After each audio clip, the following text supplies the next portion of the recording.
Bem-vindos ao vídeo de hoje. Hoje vamos estar começando a falar sobre física aqui no canal. Como isso aqui vai ser um vídeo introdutório, eu vou fazer um vídeo aqui que eu não encontrei muito facilmente em outros canais por aí. Então eu resolvi fazer um próprio. Estudei muito mesmo para poder estar trazendo isso aqui. E o que vai ser esse vídeo? Eu vou estar simplesmente dando um resumo, claro, por cima de todos os tópicos de toda a física, os tópicos mais importantes. Ou seja, todas as divisões da física estão aqui. Os tópicos mais altos, claro, né? Não vai estar os tópicos, subtópicos sobre cada um, o que é. Eu vou tentar dar uma explicada por cima dele, só para dizer o que ele fala. E assim você já vai saber o que você quer estudar. Ou até se você se interessar por algum desses outros temas para pesquisar sozinho mesmo. Que física é uma matéria interessante, querendo ou não. Eu já vou começar aqui explicando a diferença entre a física clássica e a moderna. Física clássica, ela trata tudo daquilo que é fundamental. Por exemplo, um movimento ou o básico da energia, por exemplo, a transferência de energia, ou a nossa observação referente a algo. A física clássica, ela vai tentar entender a base para poder formar a física que nós temos hoje em dia, que seria a moderna. São coisas aqui, ó, só pelos nomes você consegue ver que são mais avançadas. Essas daqui tiveram que ser descobertas primeiro para essas poderem ter sido pensadas, né? Não criadas, porque não tem como criar isso. Então, essas daqui são as mais atuais. A maioria delas estão em pesquisa ainda, as 4 no caso. E as clássicas, elas terminaram entre aspas, porque ainda tem algumas pesquisas, mas basicamente não tem mais o que avançar nelas. A gente vai começar aqui falando sobre a clássica, logicamente. Começar pelo primeiro tema, na minha opinião, o mais simples, que é a física mecânica. A física mecânica, ela trabalha o movimento e transferência de força ou força, por exemplo. Aqui eu botei um desenho de correias, engrenagens, né? Por exemplo, quando a gente puxa uma corda, alguma coisa e está presa a um peso e tem aquela, como fala, uma rodinha assim presa que você puxa a corda. Aquela hora que você está puxando a corda, com aquela rodinha presa na corda, ela está distribuindo a força com você. Por isso que fica muito mais fácil você segurar, levantar o peso com aquilo, do que sem, porque vai estar segurando, fazendo força naquele peso. A física mecânica vai explorar todas essas formas e foi muito útil na arquitetura e até nas primeiras máquinas, claro. A força mecânica é gigantesca para a gente. Depois a gente vem aqui com a termodinâmica, que foi quando o homem conseguiu aprender melhor ainda a usar o carvão e começamos a gerar energia com ele. Como que geramos energia, né? Em que usamos? Em tudo. A gente começou, antigamente, né? Até o ferro de passar era praticamente uma carcaça de metal e aí a gente só colocava carvão quente lá dentro. Tudo que nós fazíamos era feito com carvão nessa época. A termodinâmica explorou também, né? Essas novas medidas, que é, por exemplo, Kelvin, Celsius, Fahrenheit. Todas essas são desenvolvidas na termodinâmica. Ela também vai estudar, né, o consumo de calor nas coisas. Basicamente, ela estuda o calor e a energia dele. E vai estudar também o uso de cada coisa para poder gerar uma quantidade de calor definida, tá? Isso aqui vai ser um estudo muito prolongado, porque ele é um pouquinho complexo, mas é muito interessante também, porque você pode ver as máquinas que foram feitas com isso, como brilhantes eram as pessoas que fizeram essas coisas. Depois a gente vem para a óptica, que é muito estudada no campo de óculos, por exemplo, porque aqui a gente vai estudar como trabalha a luz. Os nossos óculos só foram desenvolvidos porque a gente começou a aprender a óptica. A óptica, ela faz a gente conseguir aprender melhor sobre a luz, sobre sua refração, como ela vai bater em algum lugar e voltar para o seu olho, as cores. Ela estuda tudo isso da nossa visão.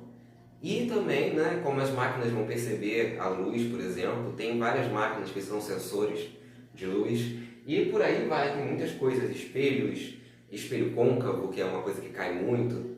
A óptica também é toda importante, todos que estão aqui são importantes, todos que são.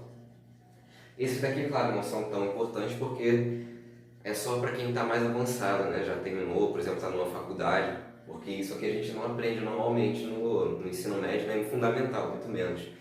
E esses daqui, esses 5 aqui, você só aprende mais pra frente também, até no ensino médio. A ondulatória é o estudo de ondas, como a gente já pode ver pelo nome, né? A ondulatória.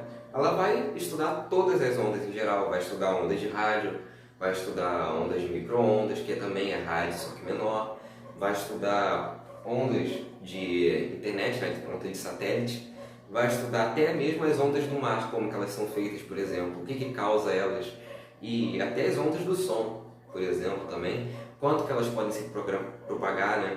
Essas ondas, a força delas, a energia que elas emitem, a informação que elas passam também é importante. Depois a gente vem aqui para o eletromagnetismo, que na minha opinião é o mais complexo da física clássica. O eletromagnetismo, além de eu achar mais complexo, ele também é o que é mais atual, mais descoberto atualmente, né? Ele estuda todas as formas de energia, basicamente, e vai estudar também o magnetismo. O magnetismo não é bem uma energia, mas ao mesmo tempo ele é a energia em si. Ele vai estar estudando aqui no eletromagnetismo os polos, né? Polo sul e polo norte, polo negativo e polo positivo. Vai estar estudando magnetização, vai estar estudando bússola, por que ela fica apontada para o norte. Vai estar também mostrando para a gente o que são campos magnéticos, campos elétricos. A inversão de polos também é uma coisa muito importante, qual polo pode se ligar a outro polo. Isso aqui revolucionou totalmente a mecânica do mundo, as máquinas assim mesmo. A nossa tecnologia atual dependeu muito do eletromagnetismo para poder funcionar. Agora, isso daqui é a clássica. Tem alguns outros termos bem pequenininhos que eu não coloquei aqui porque simplesmente não são considerados grandes bastante para estar aqui. Ou simplesmente não pertencem à cadeira da física. Agora a gente vem aqui para a física moderna, que é bem mais avançada, um pouquinho mais difícil de entender, mas se você tiver esses conhecimentos aqui, ou se simplesmente você, por exemplo, gosta de química ou astronomia, você já pesquisa sobre essas coisas, você vai adorar essas partes aqui, até mesmo para pesquisar sozinho. Eu, pessoalmente, acho mais interessante essas quatro do que as clássicas. A gente começa aqui a moderna pela relatividade, que teoricamente seria uma das mais antigas, mas mais ou menos à mesma época nasceu a nuclear. Mas a gente vai começar pela relatividade porque é ela que mais faz sucesso entre aspas. Por causa dessa fórmula aqui, ó. Energia é igual massa vezes a aceleração da luz ao quadrado. A velocidade da luz ao quadrado. Essa fórmula aqui mudou toda a concepção que a gente tem sobre o nosso universo e foi inventada, né? Desenvolvida aí pelo grande físico Albert Einstein. Ele desenvolveu a teoria da relatividade, que hoje em dia está sendo muito comprovado, ainda debatida, é claro, porque não foi 100% provada, mas a cada dia temos mais e mais provas que a teoria da relatividade é real.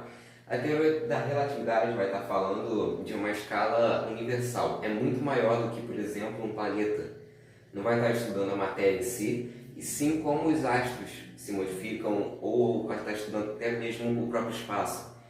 O tecido entre o tempo e o espaço é a coisa que mais se estuda aqui. Por exemplo, uma grande incógnita até hoje são os buracos negros, que estão sendo estudados melhor, mas ainda não são 100% concluídos.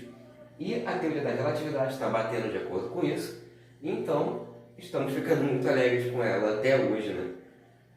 Teoria quântica, uma coisa que a gente está desenvolvendo muito e muito rápido por causa da computação que a gente está precisando dessa teoria quântica, que é para os computadores quânticos, que vão poder calcular as coisas muito mais rápido ou criar listas muito maiores, que é o que a gente está precisando hoje em dia. A teoria quântica ela vai tratar de coisas não binárias.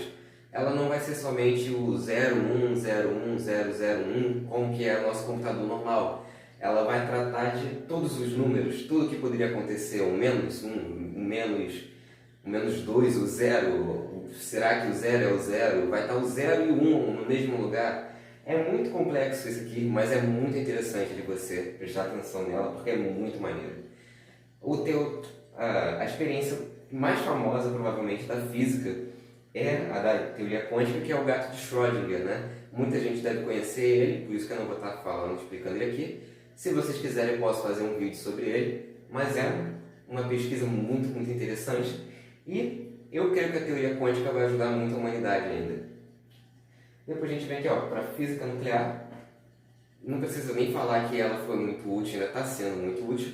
nas usinas nucleares, por exemplo, né? E a gente já está avançando mais ainda nela, né, em novas máquinas que não tem tanto poluente assim, né, tanto resíduo, e simplesmente seria a melhor forma de energia de hoje em dia, porque ela é que menos produz resíduos e ainda dá uma energia muito massiva para a gente. Claro, é perigoso por causa dos resíduos e de dar algum erro em algum reator, como no caso de Chernobyl, que fez muito sucesso. Mas mesmo assim a energia nuclear é muito útil, de verdade. E também esse não é o único estudo dela. A energia nuclear não é o único campo, por mais que seja um nome nuclear, ela também vai estudar as reações como se fosse um pouquinho da química já aqui, né? Ela vai estudar a reação no átomo, dentro dele, partículas se batendo e não igual a partícula aqui de baixo, porque esse daqui vai focar na energia dela e não no interior. Aqui vai ser totalmente sobre transferência de energia e geração de energia. Agora, vindo aqui para mais atual, que é a física de partículas, a gente vai ter o estudo interior do átomo, o interior de cada partícula do átomo em si. É uma coisa insana. Ela inclui aquele reator, o acelerador de partículas, que é uma construção gigantesca de quilômetros de comprimento, que funciona basicamente para poder bater uma onda de partículas que vão se chocar e se quebrar em pedaços. E em milissegundos os cientistas capturam aquelas imagens e pegam os fragmentos que saem naquela hora para poder estudar. Hoje em dia a gente tem muitos estudos, como por exemplo a antimatéria, que é uma coisa estudada na física de partículas, e temos também uma nova teoria sobre a realidade, né, sobre a vida, que seria a teoria das cordas, que envolveria várias e várias dimensões diferentes, não paralelas, né? Simplesmente existiriam juntos com a nossa. A física de partículas é muito interessante, muito interessante. Todas essas quatro aqui, na minha opinião, são muito legais de pesquisar e aprender e entender também elas. Bom, essas daqui são todas os tópicos principais da física que possam existir no momento. Provavelmente a gente vai compreender mais coisas ainda, porque nós conhecemos somente 5% do universo, talvez e provavelmente é bem menos, mas pelo menos 95% a gente não conhece ainda. Imagina quanta coisa a gente não vai poder descobrir ainda, quantos tópicos, quantas matérias novas vamos entender. O universo é simplesmente fascinante. Bom, até o próximo vídeo. Deixem um like, por favor, se inscrevam no canal e até a próxima.